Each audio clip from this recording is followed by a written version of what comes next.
Filipino nation that we are today is the product of the gallantry of countless Filipinos who were not afraid to die for this country. They fought without reservation, and they fought not for their personal interests but for the interests and future of the Filipinos.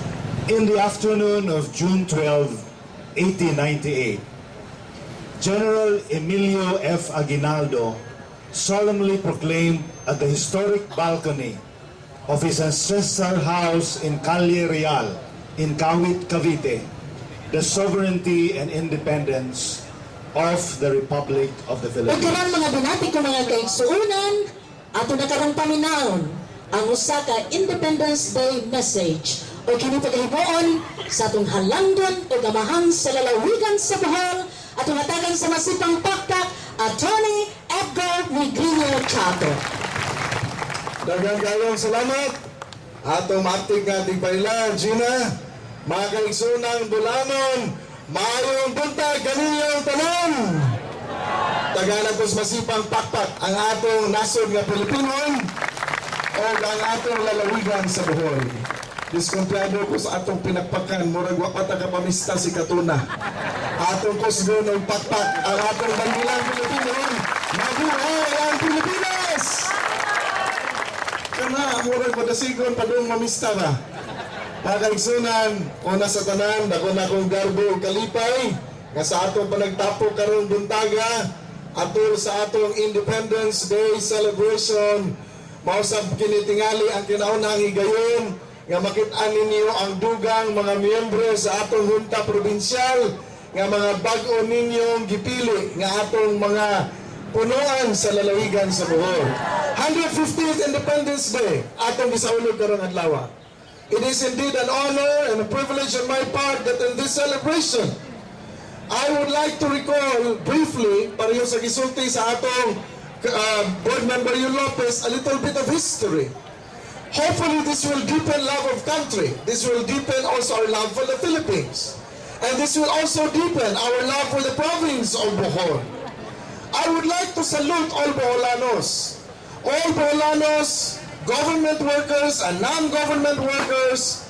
I would like to salute all the people of Bohol. And most especially, I would also like to salute sa tanan natong mga kauban sa kapulisan o armadong kusog sa atong nasod. Nga nang akong special mention, ang atong kapulisan o armadong kusog sa atong nasod. Because on June 12, 1898, when General Emilio Aguinaldo declared independence, diha sa iyang balay sa Kawit, Cavite, ang atong mga sundalo at panahona, matod pa ni Board Member Lopez sa iyang gibasa ng history, nagtiniil, nagsinilas, puwa ang ilang mga pantalon, red trousers, kakao sila, tingali kataliksik pa na itong panahona.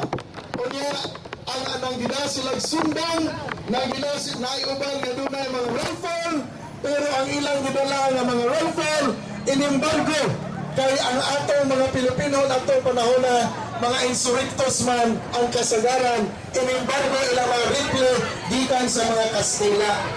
Unya ang uban magtiniil.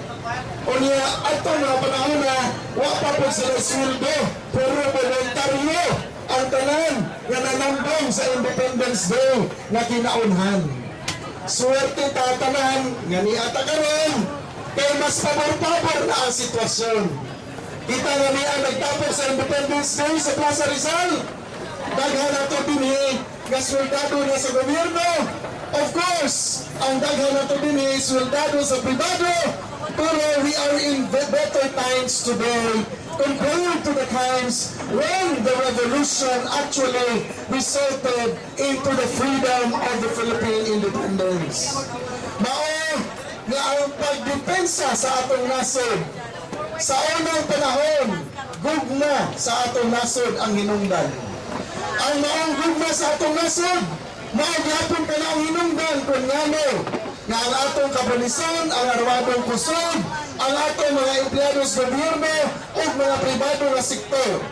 Nagpadayon ang katawhang Pilipino pagsaulog sa Independence Day sa tumang gugma tungod kay buot nato nga dipinsaan ang kaugalingon sa atong nasod.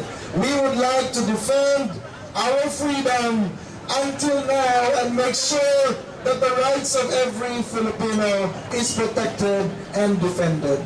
The same love of province, the same love of country that ang atong mga heroes of the past nakamotivate o nakadasig pagdepensa sa kaugalingon, mao gihapon kana ang atong gisaulog karon mga kaigsuonan. O mausab kana ang atong pahinumdom. Bisan tuod kung moingon ta ang atong police ratio to population is dili pa sud sa standard nga range. Pero ang matag Pilipino dunay katungod nga midepensa sa atong kagawasan isip usa ka malinawon nga katilingban, maugmaron nga katilingban sa ato usab nga gipuy-an nga lalawigan. And so today we reflect on the past by reflecting also about the present. Unya moingon ta si Presidente Noynoy Aquino is very much similar ang ilang stage of leadership ni Aguinaldo. Nga naman, President Aguinaldo, rather General Aguinaldo, during his time was able to exercise leadership.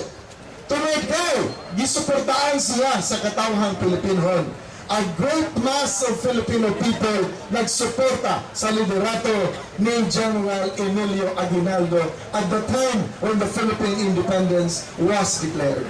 Today, we have the same semblance of strong leadership in the leadership of President Noynoy Aquino na dili malalis suportado sa kadaghan o bagang katawhan sa atong nasod nga Pilipinhon. Because of these similarities, reforms can really happen. Transformations and changes for the better can really be expected so that we can sustain the gains of freedom that was fought by our heroes, and we can sustain the gains of the Philippine independence declared 115 years ago. That is also the same theme and message. Ngabuot na akong ipalanog sa katawhan sa lalawigan sa Bohol. Samtang nagsaulog kita sa atong kaugalingon, dinhi sa hawanan sa atong Rizal Park sa Kapitolyo. Kuyog ni Vice Governor Inday Concheng Lim sa atong mga bukal, human sa piniliay, magpasalamat kitang tanan sa katawhang bulanon sa inyong mainiton o makabungog na suporta para sa atong mga lideres sa atong lalawigan na mausab ang inyong timbang, inyong kanunay nga kauban sa kaugmaran sa atong lalawigan sa Bohol. Pakpakan nato ang atong lalawigan bulanon for a very peaceful, orderly, and free election sa atong lalawigan. Ug tuod man kuyog sa atong pagamhanan nga nasyonal, we have a reason to be greatly challenged.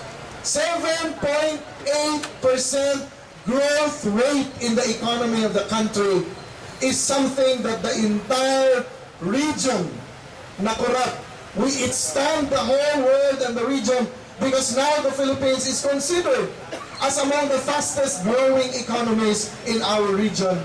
Unya, kanang maong record na nakita dili lang sa mga Pilipino, kundi appeal sa mga langyaw na mga rating standing groups sa tibuok kalibutan. Together with the growth of the Philippine economy of 7.8 that was just recently released, kita din sa atong lalawigan sa Bohol, magpasalamat sa kahitasan sa atong record na 16% drop sa National Statistics Coordinating Board record of 6.6 or rather 6-point drop in the poverty level sa atong lalawigang Bulanon. Papakan nato ang atong lalawigang Bulanon. We have recorded 11.1 billion investments, the biggest so far for the province of Bohol. Apil ni ana ang atong gitawag og 1 billion na component sa small and micro industries. Unya sa agriculture, nakita usab ng atong growth in production of rice. For the first time in history, as the records of the Department of Agriculture, may abot kita og 3 tons na increase sa atong rice production. These records, dili na nato dugangan, tampo ka na sa 7.8 growth nato sa tibok nasod. And with these developments, we continue on with programs for agriculture, for tourism, for education, for healthcare. Atong gidugangan og programa sa information communication technology. Because as we talk of independence, we also talk about the independence of our people from poverty. Kanang gitawag kong kawadon. We will never lose sight of the fact that poverty is still the issue that we are all facing today.